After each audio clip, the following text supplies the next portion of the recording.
Now we're talking. Recently Kaneshiro's caused me to change my mind and perspective on many characters. Characters that I once didn't really care for, I now have a newfound respect for. Characters such as Nishioka, Otoya, and believe it or not, even Reo. In truth, Reo's always been a character I've admired from the beginning. When he was first introduced, I absolutely loved him. But then he became a bit of a wimp when he got separated from Nagi, and I fell out of love for him. That's until the third selection, where he reeled me back in with his chameleon playstyle. And so this scene in the U20 match, where we got to see both him and Hiyori entering the pitch, yeah, I came a little. Anyways, sorry for the graphic nature of the introduction. I hope everyone's alright. I'm Raito 6, and this is BLUELOCK chapter 297, To the Future. Nagi looks onto Reo in awe, as he thinks that despite losing his fire because of him, Reo's still able to give him a new dream. Reo's trying to run the cool guy gimmick, spinning the ball on his finger saying, "Go get 2 goals, prodigy. We're the protagonists." Honestly, at this point, I think Reo's failing upwards. One of those where you use the completely wrong equation but still come out with the right answers. And it seems that in this chapter the right answer had to be force-fed into him by the best master striker in the NEL. Nagi's thinking about how Reo used to bitch out when things got bad without him and how he'd become useless. But now, how'd you go and get so damn cool? Even though you're actually a little scared. I get it, Reo. Yeah, even Nagi doesn't rate Reo's reliance on him. He's hilarious, because he's complimenting him while shitting on him at the same time. Now Nagi wants to fire up Reo for some reason. And he says to do that, he'll get fired up too. As we get this shot of his eyes, and it looks like he might finally be stepping up. Before we carry on, I'll just ask that you hit the like button and make sure you subscribe to the channel, as we're on the road to 1000. And without further delay, let's get back to our regularly scheduled programming. We cut back to the PXG versus Bastard Munchen match, where we see Isagi still psycho-analyzing his win, as he theorizes that even this ecstatic experience might have its own formula.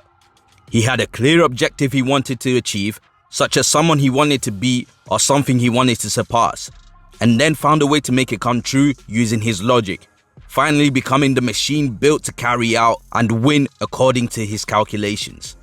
And this is one of the reasons why I love Isagi so much.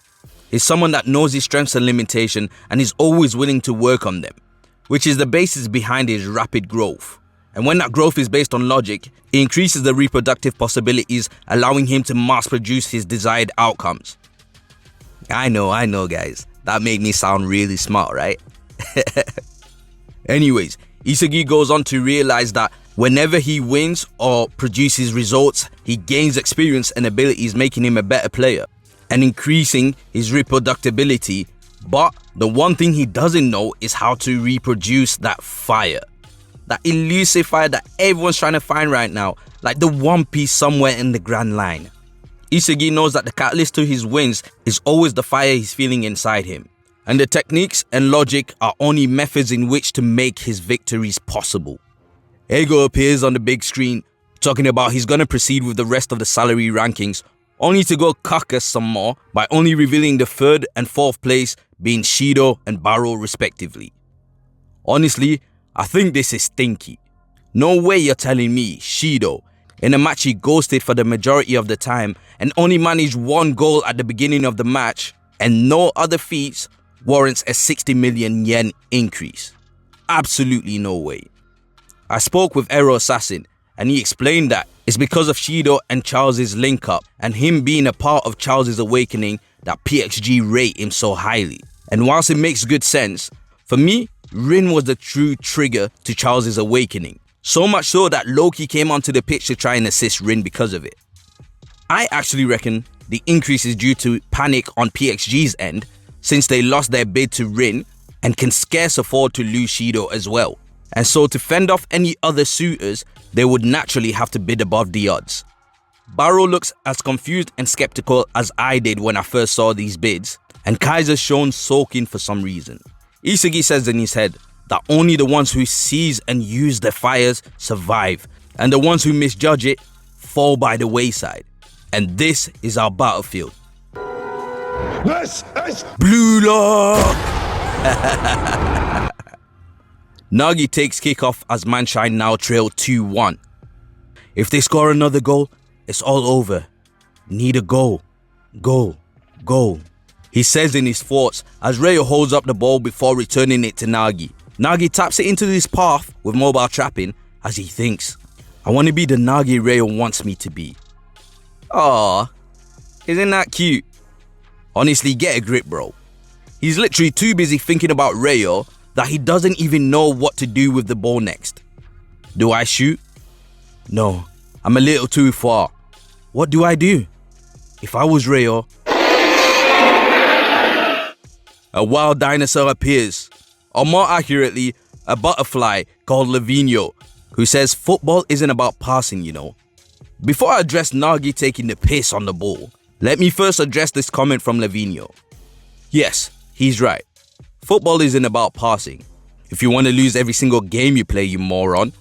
Last I checked, there are 22 players on the pitch, and the ball travels faster than a player.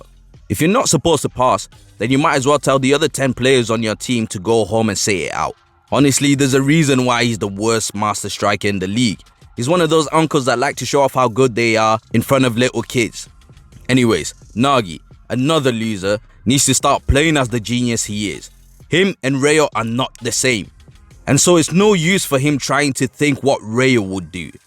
He thinks this is episode of Nagi, where he can just have pages and pages of internal dialogue and no one's gonna take the ball from him. Nah, bro, this is the main story. You're not that guy, pal. Trust me. You're not that guy. Okay. Anyways, the best master striker in the league comes to the rescue, screaming, "To the future!" He manhandles Levinho as he says, "It's not over yet, Manshine." Levinho calls him a show-off. How ironic. Chris Prince goes on a dribble, completely ignoring Nagi and stating, "I won't give a future to egoists who don't chase their ideals," hitting an early cross into the box towards Reo. Transcend reality, BLUELOCKers. Reo's surprised to see the ball coming his way as he's marked by Otoya. "You score, Reo Mikage. I want to see your future." Chris Prince challenges him like a true master should, and Reo responds, faking left, then going right. He uses Otoya's off-the-ball movement against him, and Otoya recognizes it as his move from earlier, as Reo leaps into the air to smash the ball with his chameleon playstyle. What a goal to avenge his master's earlier embarrassment. I absolutely loved it when Otoya scored it, and I absolutely love it when Reo scored it.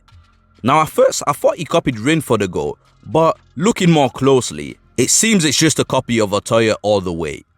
Nagi looks on in awe, as he realizes that Reo can live on his own already, as Reo lands, tongue out and hitting the chameleon pose with the score leveled 2-2. Chris Prince called it a golazo, and the master striker's time comes to an end. Reo apologizes to Nagi for shooting, but Nagi says it's okay. "It's good if you got fired up, Reo. Then that's your answer." As he finally comes to the realization, "I think I've been too reliant on you. I believe just like a little kid that you'd always be there for me. Sorry I'm such a pain. Now I'll show you that I can get fired up on my own too." Looks like Nagi's finally locked in and won't be relying on Reo going forward. I really want to see him link up with some other players on the field. Maybe a Nishioka or Agi again, as it looks like he's going to be the one to score the final goal. Despite this, given his performance in this match so far, I think 5th place for Nagi is a bit of a myth, unless his next goal is next level godly. And with Ego drip feeding us valuations, which is so annoying by the way, I can only hazard to guess there's gonna be some surprises in the rankings. Although, I fully expect Nagi to be on there, and of course Reo will be safe after this goal. And speaking of after this goal, it kinda pissed me off that Reo apologized for scoring. But it's been pointed out to me that the goal is to survive together, and so with Reo scoring here, it really narrows Nagi's survival chances, as he needs to score the next one, which I fully expect to happen. All in all, I expected Reo to come up with a better plan for survival, but we can't forget that despite being a talented learner, he's still new to the sport, and so still has a lot to learn before he can carry an attack like Isagi does. But this goal here brought him back into my top 6 favorite BLUELOCK characters. As for Nagi, Let's see what his genius can generate. They'll need to win the ball back from Bachira and Otoya first, and they can't miss this time. So Nagi, you up to bat.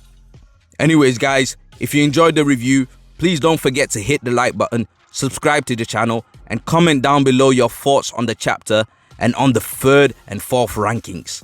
Do you buy it, or are you calling bullshit like I am?